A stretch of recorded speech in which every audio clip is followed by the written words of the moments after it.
fellow my creative critters, and welcome to Sketching with Sarah. I'm Sarah. In today's video, I'm going to be taking a previous illustration that I created and creating a totally new illustration from it. I'm going to take you along on an adventure from when I read a comment left by one of you guys to the final piece that was the product of that inspiration. So if you've been around on my channel for a little while, you know that I love responding to comments and I reply to every single comment on any of my videos. Mostly because you all are so sweet and genuinely make my day when I see someone commented on something that I created. Another reason is that the YouTube algorithm likes any type of engagement, so a simple like and comment are super important so that YouTube might allow my video for more people to see. That being said, sometimes I miss one of your comments, and I went to my YouTube studio where it says comments that I haven't responded to, and to my surprise, I did miss one. And this was the comment that inspired a whole new illustration to begin with. It was a comment that I got on my Getting Inspired from Other Artists video, where I got inspired by some other art YouTubers and created a really surreal stingray mixed media illustration. The comment was about a lot of different parts of the video, but the part that really inspired me was that they said they were curious to see a couple of my drawings with the same topic but different temperatures, and my mind immediately went to a magical glowy forest with the stingrays glowing and maybe have little spots on them like a spotted eagle ray instead of stingrays, and have those spots glow in the dark forest, and instead of the flowers in the foreground I would have mushrooms that turn into jellyfish that glow too, and my imagination was just going crazy everywhere to make this really cool toned and moody piece in my head that I had to get sketching. I was so inspired that I immediately went to my first drawing and started transferring it to tracing paper so that I could draw on top of it and plan a new piece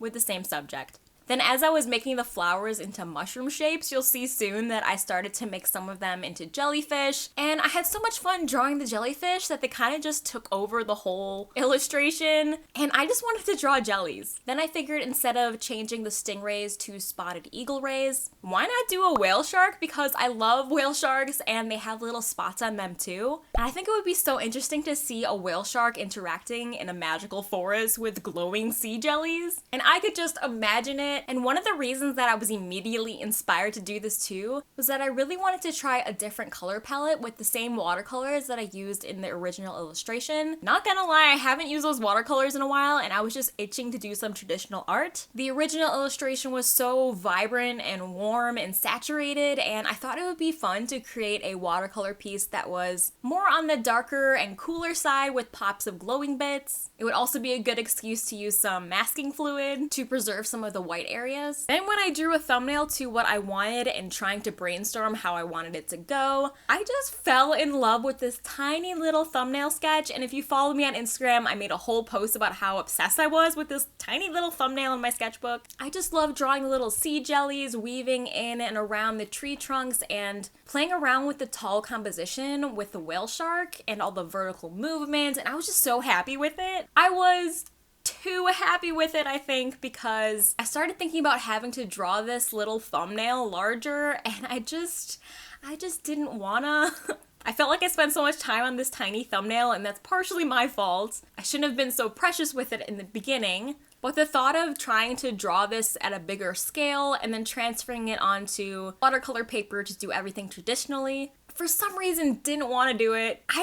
I was kind of over it. So this is the part where I would take a photo and take it into Photoshop and just start making a digital illustration. But the thing is, the setup that I have with my digital art is my display tablet with 3 different wires coming off of it to connect to my desktop computer, and lately I just haven't been wanting to use it at all. I have it set up in a way that it's easy to put away and back again, but at this point I'm just tired of being literally tied with wires to my desktop PC, and I feel like I've been cooped up in my room gaming and sleeping as is, and unless I'm doing some traditional medium on camera at my desk, I just don't feel inspired to create digital art anymore. Also, when I was in art school towards the end especially, all I was doing was digital art, and that was part of the reason I made this channel to begin with, was to do some traditional art too, as I was working on digital art for my class. So all that being said, I've been wanting to get a tablet for the longest time that would give me that freedom from my room but also allow me to do digital art too. So I finally bit the bullet and and bought an iPad Pro to try out Procreate and that whole world. As a Photoshop user for years now, I've gotten really fast with it, so I definitely was nervous to try a whole new interface. But ever since Procreate has been growing and growing, and the more and more that professional illustrators started using the program, I just find it so satisfying to watch so many videos of people creating in Procreate, and I've been binging content with how to use it and just generally about the iPad Pro.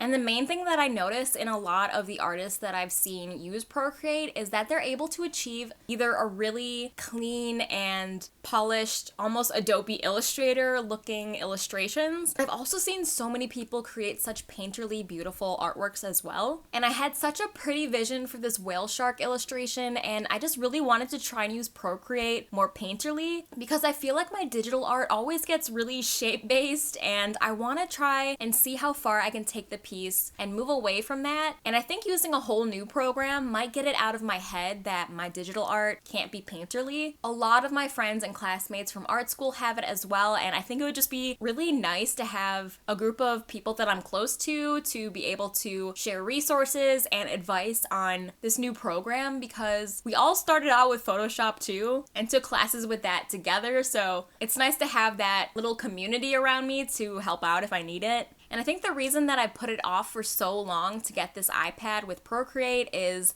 I just really don't need it. I'm so grateful to have this whole desktop setup with 2 monitors and a display tablet, and I've worked really hard to get these things over time. So having an iPad Pro just wasn't necessary at all. Literally none of what I listed was necessary, but for a content creator and artist that I am, I would argue it's part of my business, so the only way I could justify in my head this massive expense is that I've been saving my money for years, even before the whole COVID pandemic, and I've been really trying to save for my future, and I feel like having an iPad might bump up my productivity since I will have a more mobile way to work. I feel like with all the work that I've been doing and how much I've saved, I feel like I've earned it, and I'm so grateful that I have a family that supports me, because I do still live at home, and I will never ever think to take that for granted, because I know it's just simply not the case for so many. I've really been working toward being more self-sufficient, but it just takes a lot of time, especially because I don't make a ton of money at my part-time job. But I will continue to save, and I feel like this is all a tangent, but basically, yeah, I got an iPad this past Monday, and I've been working on this illustration, just learning Procreate for like 3 whole days, and I don't feel like the illustration is quite where I want it, so I think I'm gonna show you guys where I left off here, and next week I'm going to share the final illustration and the whole process from start to finish and announce when it will be available for prints on my website. I really want to take my time with this one because I really am enjoying the process of digital art again, and that's huge for me. If anyone has any resources or other videos on YouTube to help learn everything about Procreate, please share any tips in the comments. I would love to hear it, and I know other people new to the iPad life would too. I also just want to talk about for a second that Procreate records the drawing in the app, and that's like a game changer, because before I would use OBS and stream it as a video, and it's a whole thing. It's not difficult, it's just so nice that Procreate does that all for you automatically and creates a time-lapse video. But anyway, I really hope you guys enjoyed watching how one comment from one of you inspired an entire illustration out of me, and if you did, please don't forget to leave a like and subscribe for more art and animal-related content. I upload a new video every Friday, and I would love to have you become a creative critter with me and follow along on my YouTube journey. If you made it this far, let me know what you think of this drawing so far, and have you ever used Procreate or any other digital art programs? I've been having a hard time making this digital art look painterly, and I'm not sure if that will ever change at this point, but maybe I just need to embrace it. Anyway, thank you guys so much for watching. Stay creative, and I'll see you in next Friday's video.